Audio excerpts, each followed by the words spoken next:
Hello, and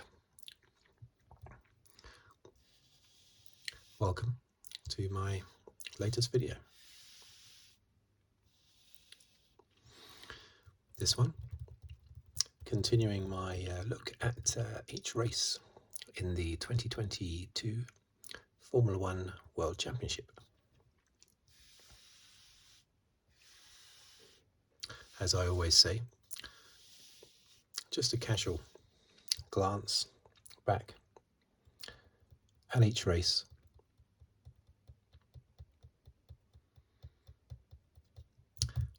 from a simple fan's point of view. A fan of many decades, I am, but still just a fan. Okay, so let's go. This one was, of course, round 20 in Mexico. What is it? The Autodromo Hermanos Rodriguez something. Something like that. It's definitely got Rodriguez at the end anyway, after the Rodriguez brothers from the 60s, the Mexican drivers from the 60s.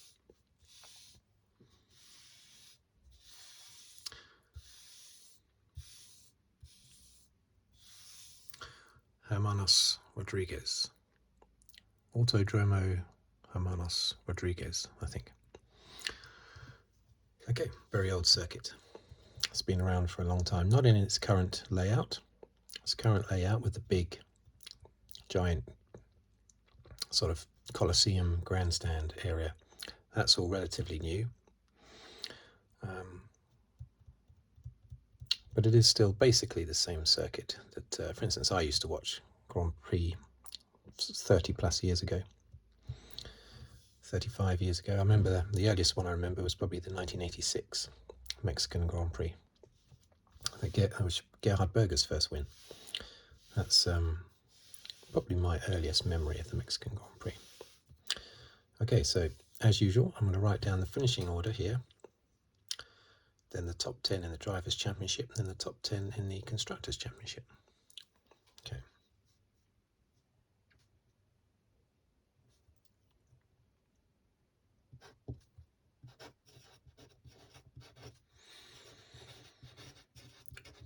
Verstappen. Let's get that in focus. Let's in focus.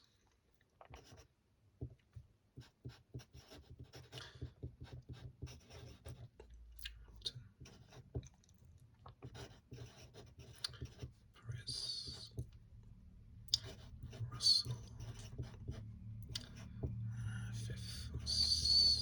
Sainz. Sixth. Leclerc. Seventh. Ricardo. Eighth. Ocon. Ninth. Norris. 10th. Bottas. 11. Gasly. 12. Albon.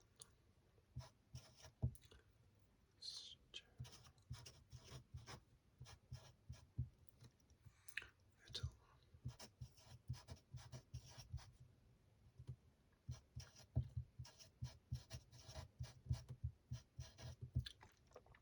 Stroll.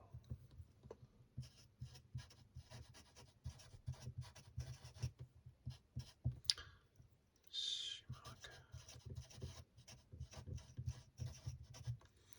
Magnussen. Yet. Tiffy.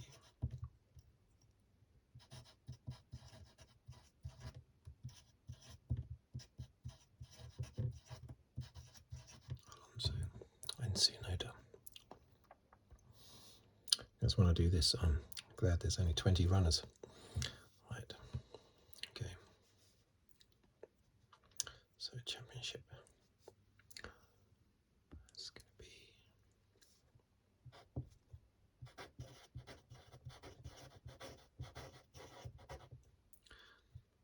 Verstappen.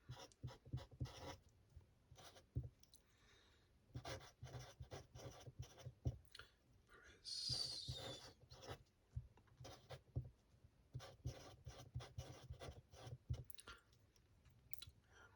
Leclerc 275. Russell 231.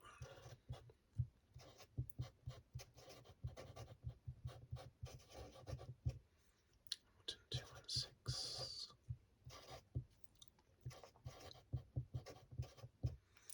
Sainz 212.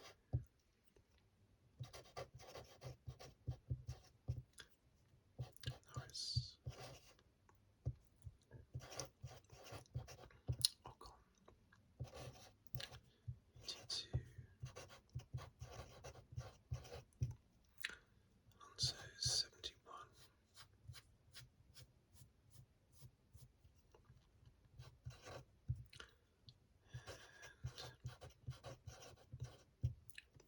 Bottas 47. Okay, and constructors.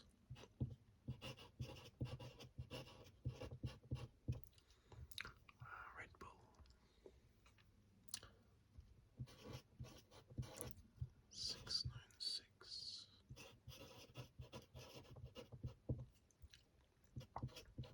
Ferrari 487. Mercedes 447.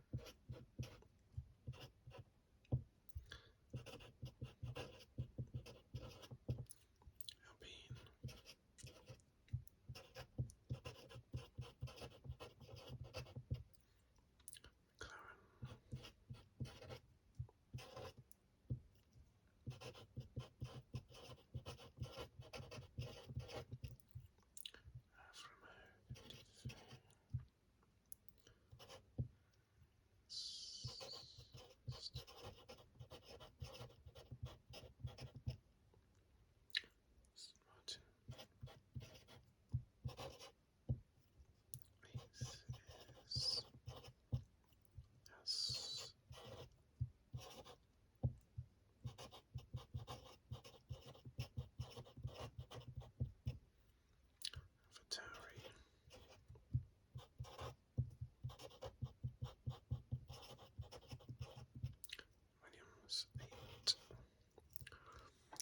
Okay,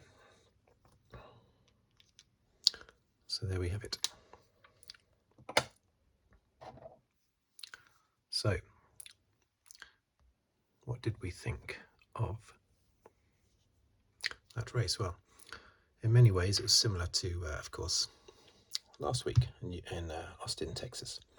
Not just because the first two were the same, but also I remember in Austin thinking that Verstappen's tyres were going to give way and he was going to come back into the clutches of Hamilton, and he didn't. And I was thinking that again today. I was thinking his mediums were going to collapse and Hamilton was going to be able to challenge him, but again it didn't happen. That's what happens when not only is, of course, Verstappen a very good driver, but the actual car itself is such a good car that I suppose it's gentler on its tyres as well. Not only is it super fast, especially down the straight, but it's also super good on its tyres.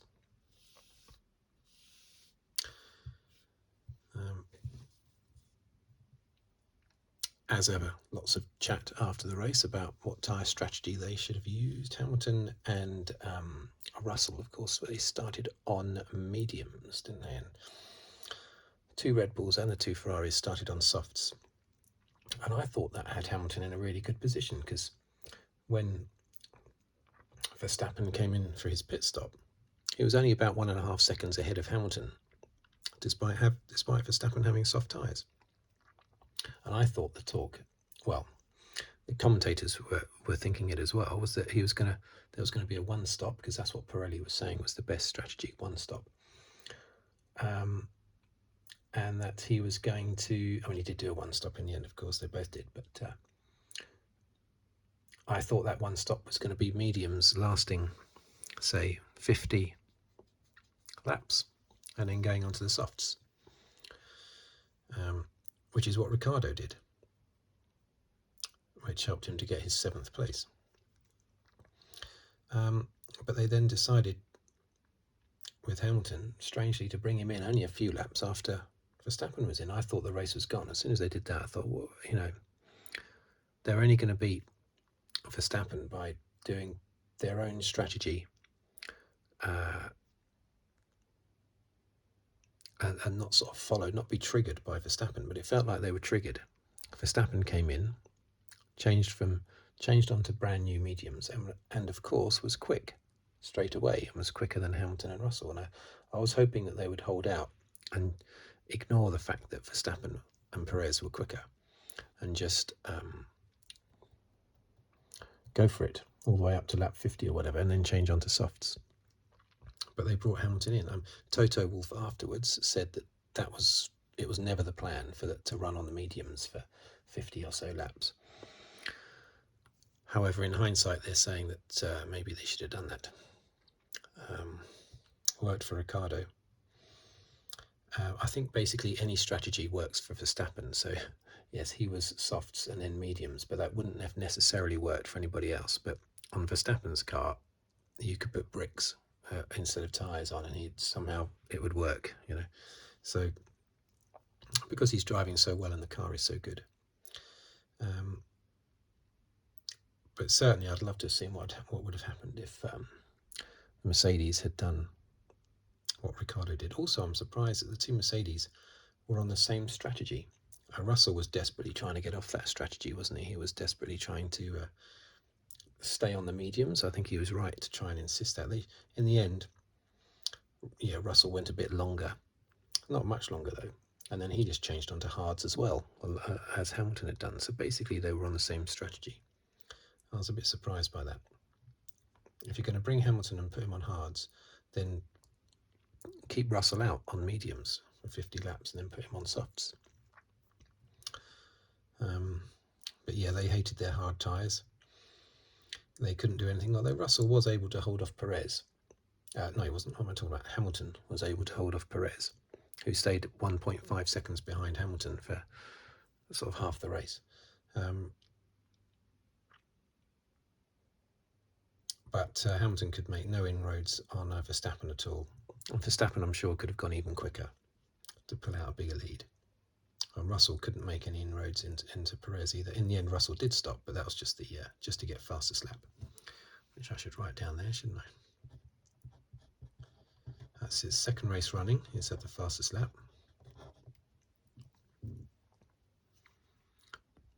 So a tactical pit stop he had. So yeah, I thought that was odd. That's very annoying though. If tyre strategy lost them the race, would Hamilton have beaten Verstappen anyway? I mean, they were very quick in practice, the Mercedes, due to there being less air resistance, because they're like 2 kilometers above sea level in Mexico City. So that's less air resistance, which means they can travel faster down the straight. They can have high downforce, which is what the current Mercedes needs to run well.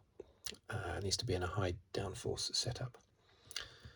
Normally that cripples them massively down the straights, having a high downforce setting, but not here because of the lack of air, basically. That's why they were quicker than normal. So it's very disappointing. If it was indeed down to tyre choice that stopped them winning the race, it would be a bit frustrating. There's no guarantee there would have been Verstappen. I mean, they said that Russell's mediums were knackered. I'm not sure about Hamilton's. I don't remember hearing anything about that, but they were telling Russell, because he was moaning so much about the hard tyres, they were telling him, your mediums were on the way out, but everybody else's mediums that went a distance, they managed it basically. Ricciardo 50 laps, Verstappen probably about the same, 50 laps, Perez as well. So, and Toto Wolff did say that they made a mistake with the tyre strategy, so they were just trying to placate Russell throughout the race by telling him, no, your mediums were knackered anyway, hards is the best, we think that's the best strategy. And after the race they admit it wasn't the best strategy. But anyway, very good performance by the Mercedes. Good as in, compared to earlier in the season. Basically, it's a second runner-up spot on the trot. It's Hamilton's fourth second place of the year, all of them to Verstappen, which hurt a little bit. What about the Ferraris? They were so far behind that Russell was even able to have a free pit stop to do his fastest lap, because the Ferraris were nowhere near him. It's incredible how they've gone off the board. Remember, after 3 races, Verstappen basically conceded the title to Leclerc, saying it was over, because Leclerc had like a 70-point lead over him after just 3 races, something crazy like that. Actually, no, I think it was 55 points, was it? The lead he had. No, it would have been more than that, because the 2 races he won in the first race and the third race, Bahrain and Australia, was it? So that would have been 50 points, ignoring fastest laps. 50 points over, and then of course Verstappen did win the second race, but Leclerc was second, so maybe about 45 points, something like that. So Verstappen threw in the towel after 3 races. So it's incredible where Ferrari are now. And that is here. Look at this. This is amazing. Look, Hamilton. I've got to circle it. I think for the first time since about round 4, Hamilton is not in 6th place in the championship. He has managed to get past Sainz and get over 200 points. It seemed he was on about 180 points for about 5 races.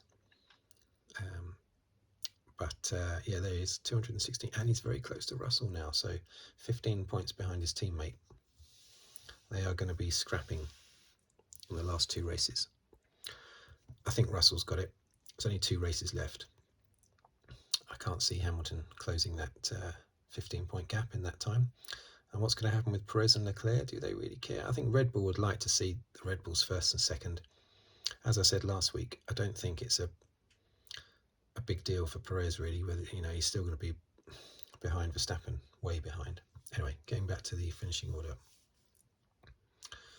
Ricciardo, great racing, which he should be applauded for, but then again you ask the question, well, okay, what happened the rest of the season then?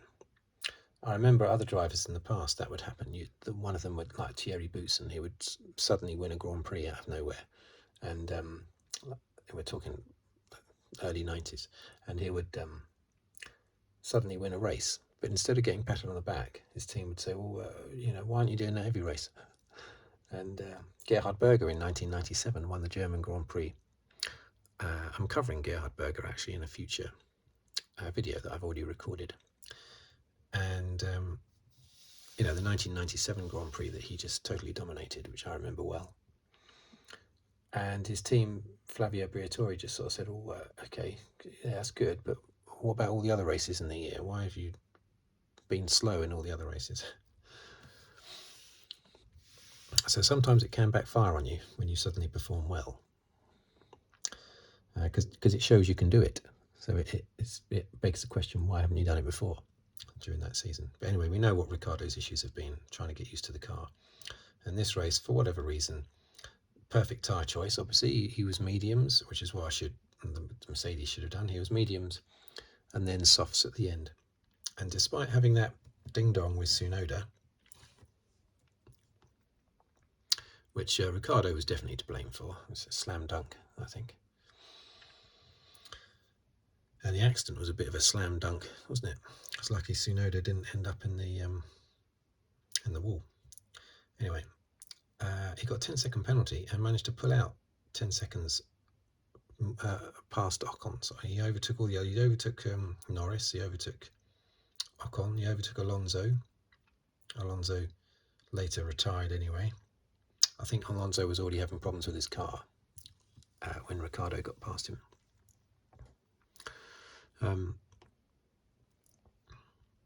But anyway, Ricciardo punched past all of those to become the best of the rest, basically. So a very good performance. I'll give him a little tick. Should I give him a little tick? There you go, a little tick. Actually, should I give a cross to anyone? Should that be something I do? It's a bit pretentious of me, isn't it? For me to, give a red tick or a red cross to someone like I'm marking homework. I'm tempted to just put a cross next to Latifi because that's what I would want to do every single race, I'm afraid. But anyway, maybe I'll just leave it that tick. Bottas. Oh, I tell you what, I'm going to tick Bottas, mainly due to his performance in practice and qualifying, because for the second race running, the Alfa Romeo was super good. Now, he might have only finished 10th, but that is Bottas's first points finish since Canada. He went 10 races with 0 points. So I'm going to circle that just to advertise the fact that he's got a point. His first points since Canada. That's incredible. 10 races without any points at all. And in those same 10 races, well, 11 races now actually, in the last 11 races, Guan Yu Zhou has only scored 1 point. So that means in the last 11 races, Alfa Romeo have only scored 2 points, and yet they're still in 6th place in the championship. That just shows you how good their first half of their season was. I mean, Bottas was superb. Zhou wasn't doing much scoring, but Bottas was scoring left, right and centre on the first, 6 races maybe.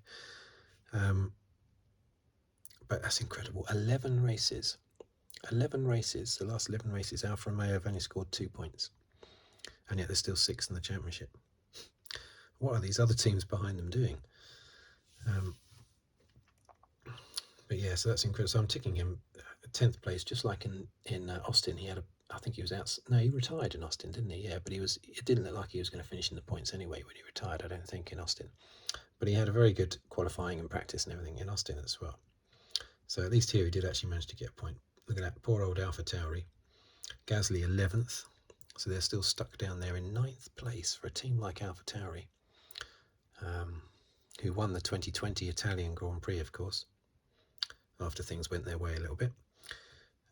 That's incredible, how low they are. They just missed out there. Albon, nice solid performance by Albon again. Zhou, well, should really be higher. The Alfa Romeo has done well the last 2 races, so it should be higher. Vettel and Stroll, the Aston Martins just struggled in this race. They were nowhere next to each other there. And Schumacher and Magnussen next to each other. Stroll was sort of like punched in the face by Gasly, wasn't he, at one point? They took a while. I'm surprised that the stewards didn't just order Gasly to let Stroll past, but instead they didn't, and then issued a 5-second penalty to Gasly. Maybe he got the penalty because by the time the race stewards decided what to do, Stroll had pitted. Because I remember Stroll came into the pits only like a couple of laps later. After that aggressive overtaking manoeuvre by Gasly. So maybe then they couldn't order him to let Stroll through, so they had to give him a 5-second penalty. I don't know, but I just don't understand why there wasn't an immediate response by the stewards to that one, or even to the team. I'm surprised AlphaTauri didn't say, let him through, because you were clearly in the wrong there, let him through. That would have been less damaging than a 5-second penalty. But I finished out of the points anyway. Schumacher and Magnussen, the Hasses, were nowhere again. Magnussen was having problems before the race, wasn't he? He had issues with his car before the race started. Latifi, yeah, well, last, basically. Don't get excited. It's not that he hasn't finished last. He was last because, of course, Alonso and Tsunoda both retired. I am tempted to put a cross next to Latifi, but I do feel like that's kicking him when he's down, down on the ground. So I'm not going to do that. He just needs to leave Formula One and go to another racing. He's a racing driver. He's a professional racing driver. He can take part in another championship somewhere else. Somewhere that's a bit less demanding, where he feels a bit more comfortable. So in the championship, as I've already mentioned, Bottas, 1 point. Look at that, 47 points. There's a scrap going on here, of course. I think all of these could change positions. Of course, Perez and Leclerc could change at any minute. Hamilton can easily get past Russell. I don't think he will, but he could do. I think it will take a retirement from Russell for that to happen, but he could do. Sainz, of course, could get past Hamilton. So those positions could swap backwards and forwards a little bit. Ocon, 2 races to go. That Alonso retirement has finished off him in the championship, 11 points. I said it last week that Ocon had it nailed on, 8th place, even more so now, after he scored, 4 points in the Grand Prix. Alonso 0 due to his retirement. Perhaps that's why Alonso was so upset afterwards, because he was acting like he'd just lost the World Championship. Afterwards, he was shaking his head, waving his arms about, and then he went up to one of the tyre barriers, and put his arms on the tyre barriers, and put his head down on top of his arms with his helmet still on, like he was crying inside his helmet. Why? Because he had lost 7th place, was it? I don't get it. But the only thing that might explain it, I mean, all drivers are annoyed when they retire, but for him to be that distressed is very strange. Unless it's simply because he wants to finish ahead of Ocon in the championship. And he knows that's gone now. Norris, 7th place. So you've got Ferrari. Ferrari and Mercedes. Now, I said last week that there's absolutely no way. I stake my everything on it, basically. There's no way Mercedes would catch Ferrari. And they took a chunk out of them today of about, it was 13 points. Ferrari scored 18, Mercedes scored 31. So, but that was a particularly good Mercedes weekend, a racetrack that they were expecting to do well on. So I still think that's an unassailable lead by Ferrari, 40 points. Can't see them doing anything there. Ferrari have got 2nd place nailed on there. Alpine and McLaren. McLaren closed the gap a little bit, didn't they? I think they closed it by just 4 points in this race. So 7 points behind Alpine. Yep, I mean, they can turn that around. They can turn that around. There's still a battle here between Alfa Romeo and Aston Martin, but Alfa Romeo are now back on the scoring. They're now scoring like crazy now. They've got that 1 point. They'll get 2 points in the next race. So Aston Martin really need to do something, and they should do, because Vettel's driving really well at the moment. He came 7th, didn't he, in Austin? Vettel had a similar sort of finish to his race as Ricciardo did in this race, to 7th place. And then, of course, you've got Haas and AlphaTauri scrapping here. Poor old Williams. I mean, oh dear, what can you say? Haas. Who's gonna? Is anyone gonna collect 1 or 2 points? Could easily happen. I'll use my money on. I don't know, because neither team look like scoring points at the moment. I reckon neither team will score any points in the last 2 races, Haas or AlphaTauri. I don't think either of them will. I think that's the most likely thing. If any of them do, it might just be a 10th place or something, So difficult to tell what's going to happen there. Here, I think Alfa Romeo have won this little duel here. And I think Alpine have probably won this little duel here. And I think Ferrari have won this little duel here. That's quite good with 2 races to go. You've got 4 separate duels going on in the Constructors' Championship, which I think is quite good.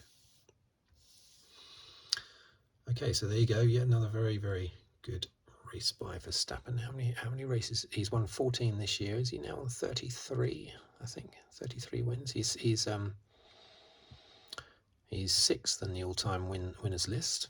The ones above him, of course, Hamilton, Schumacher, Prost, Senna, and Vettel, because he's just passed Alonso, Verstappen has, for 6th place. But yeah, for many years it was Schumacher 91, Prost 51, Senna 41, Mansell 31. For years it was like that after Schumacher's last win.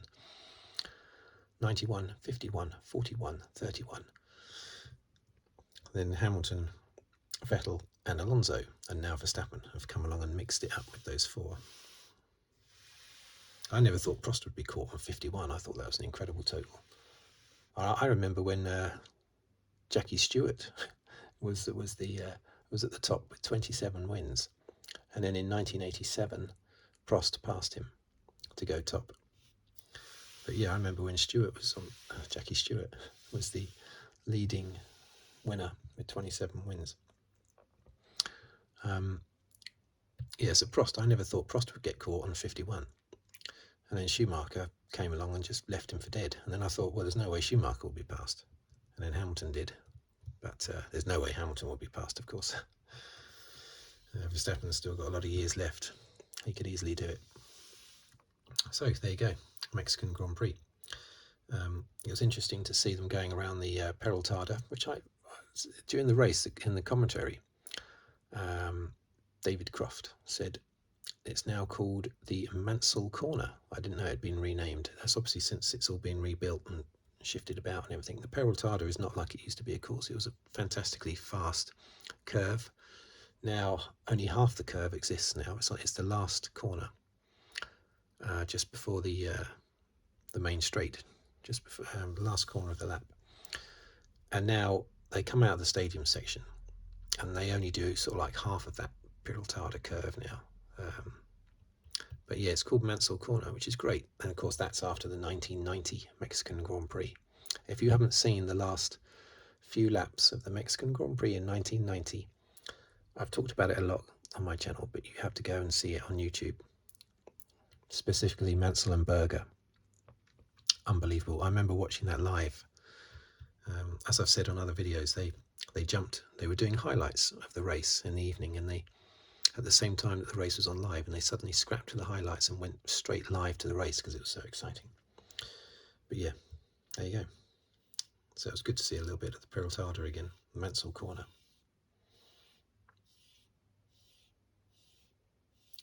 There you go. Thanks for watching. Thanks for listening. If you'd like to subscribe, please do so. And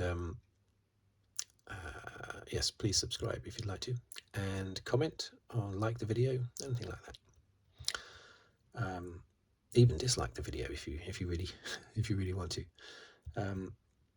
But I'd prefer a comment. If it's a comment correcting anything I've said, please. I welcome that. I welcome all comments. I respond to anything like that. Always happy to be corrected on anything. So, thank you. I'm going on a little bit now, so I think I will stop before I drag this out too long. Please join me on the next video. Thank you very much. Goodbye.